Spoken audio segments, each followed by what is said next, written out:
Hello everyone. Welcome to our first video notes of the semester. Super exciting. I will not do these all the time. I really do like live teaching, and even though we are video chatting, still I think there's a lot to be said for that.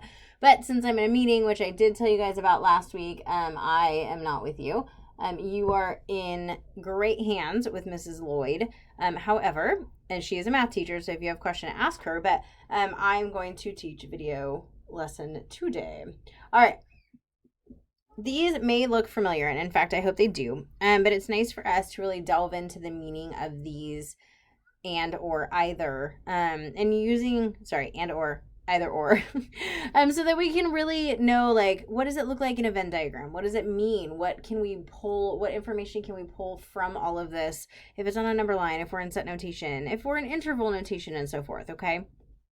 So let's say that this is A and this is B.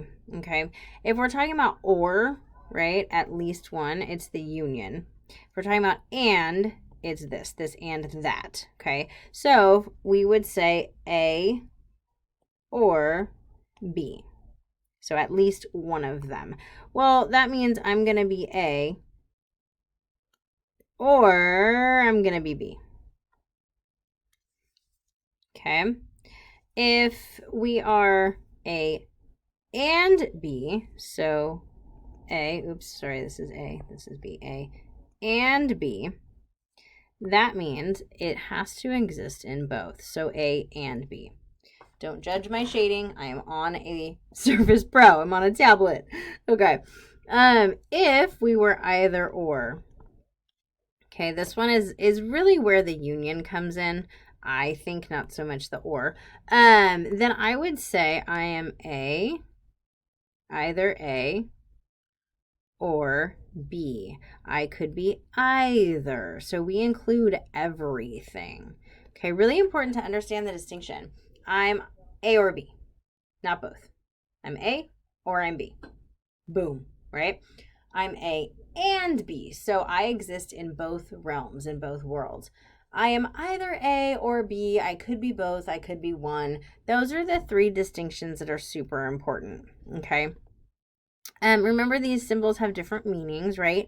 So I guess I'll use the black, but I want to be the skinny pen. There we go.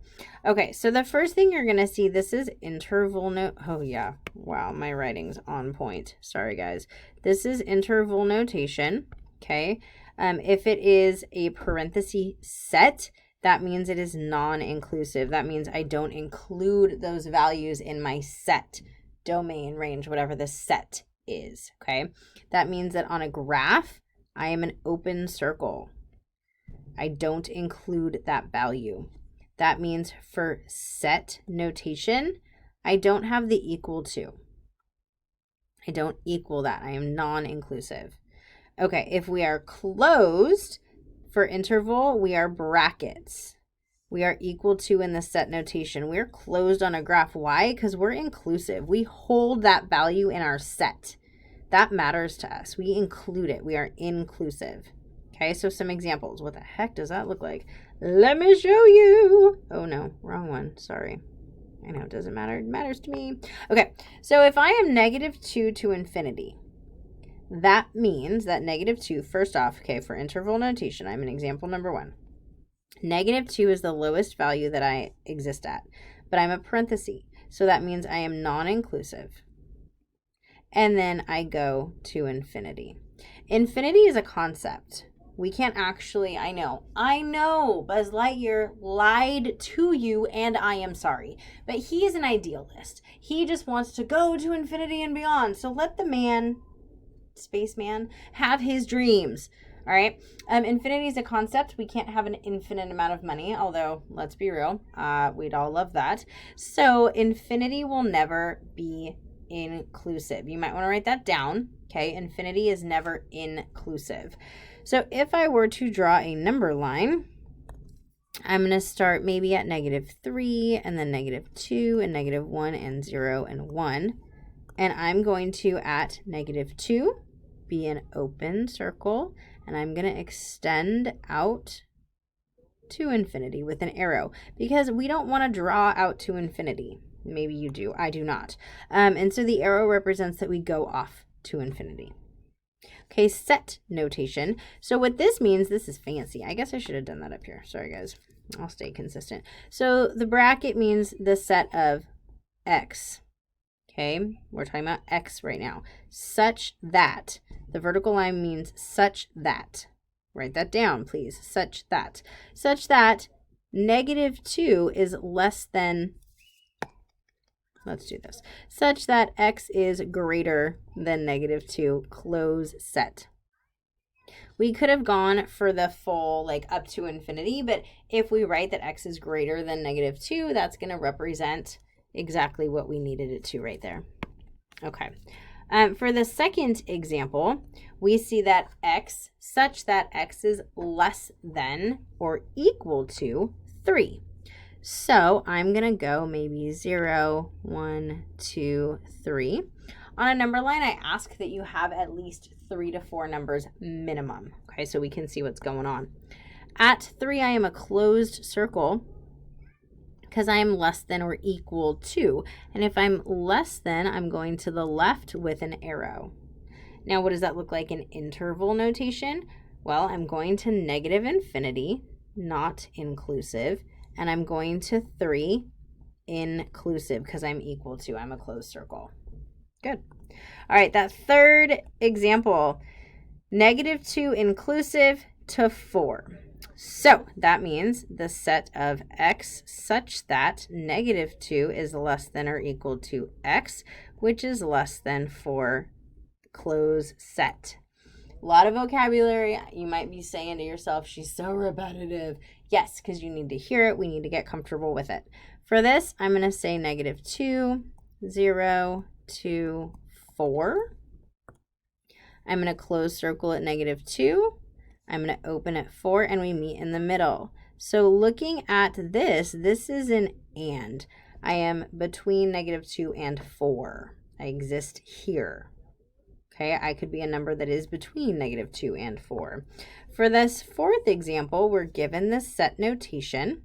Okay, so x is greater than 4 or x is less than or equal to 0. It's an or situation because we can't be both. I cannot be greater than 4. Oh, yep, and less than 0. No, it's not possible. So I'm going to write out my number line. I'm going to be greater than 4, so open circle, extend to the right. I'm going to be less than or equal to 0 and extend to the left. Okay, for set notation, we say negative infinity to 0 inclusive, or, remember, or is union. So this guy and this guy, so or non-inclusive for to infinity. Good, you guys. Okay, so for sake of review, let's do some reminder problems, yeah? 2x minus 7 is less than -15. I'm going to no, I am not. I'm going to add 7 to both sides. So we get 2x. Oh, I want that a little bit heavier. Sorry, guys. Okay, so we get 2x is less than, if I add 7 to both sides, I get 8. And we get that x is less than 4. It's in set notation. If we were to write that in interval notation, x less than 4, that means it would be negative infinity to 4 non-inclusive. Okay. For the second, we'll call this one. For the second one, I need to get my x's on the same side. So I am going to subtract 3 from both sides. So we get 2x minus 8 is less than 5x. And then I'm going to subtract 2x from both sides. So we get -8 is less than -3x. Oh, no, it's not. What am I doing? There we go. Positive 3x. Nobody knows. And then I'm going to divide by 3. So we always want to write the expression with x on the left. That's how we read left to right. So we're going to say that x is greater than -8/3. Feel free to leave your answer in proper fraction form. Okay, there's no need for us to convert. And if it's greater than, and it's non-inclusive, parentheses, -8/3 to positive infinity, non-inclusive. For this third one, we have an inequality or another inequality. So I'm going to solve the left one. I'm going to add 10. So we get 3x is greater than or equal to 9. Divide by 3x is greater than or equal to 3. Or I'm going to subtract 5 from both sides. So -x is greater than 4. When you divide by a negative, you flip the inequality. So x is less than -4. Ask yourself, does it make sense?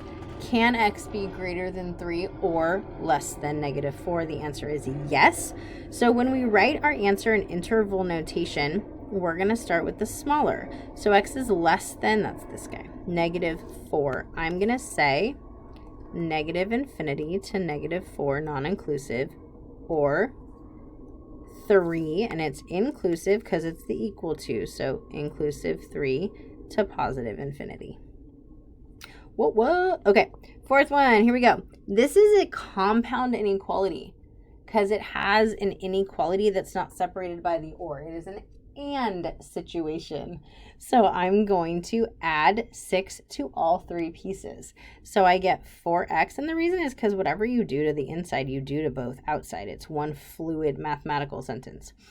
So if I add 6, I get -4 is less than 4x, which is less than or equal to 8. I'm then going to divide everything by 4, because even though it's a compound inequality, we're still trying to get x by itself. So I'm going to divide everything by 4. I get -1 is less than x, which is also less than or equal to 2.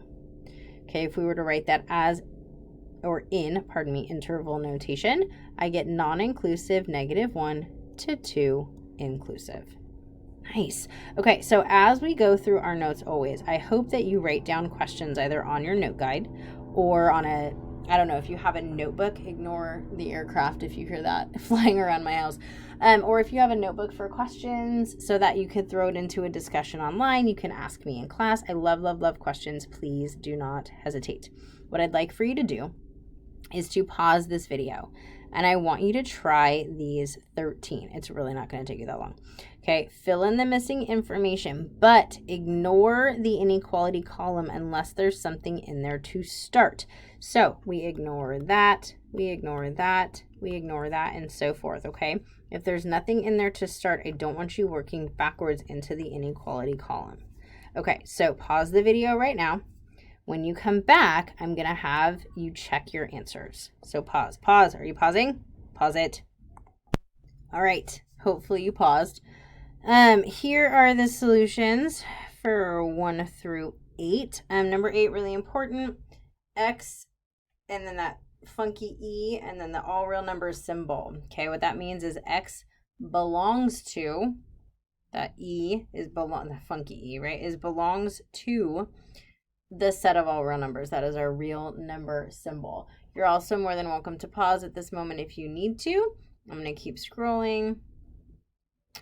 For 10, that circle with the slash through it is the empty set. There's no solution, so it belongs to an empty set, which means there's no solution. There's nothing in that set. Okie dokie. Alrighty. If you have questions, always write them down, please, and ask me when we get back together. You'll have some time to work in your groups today, so hopefully you can troubleshoot if needed.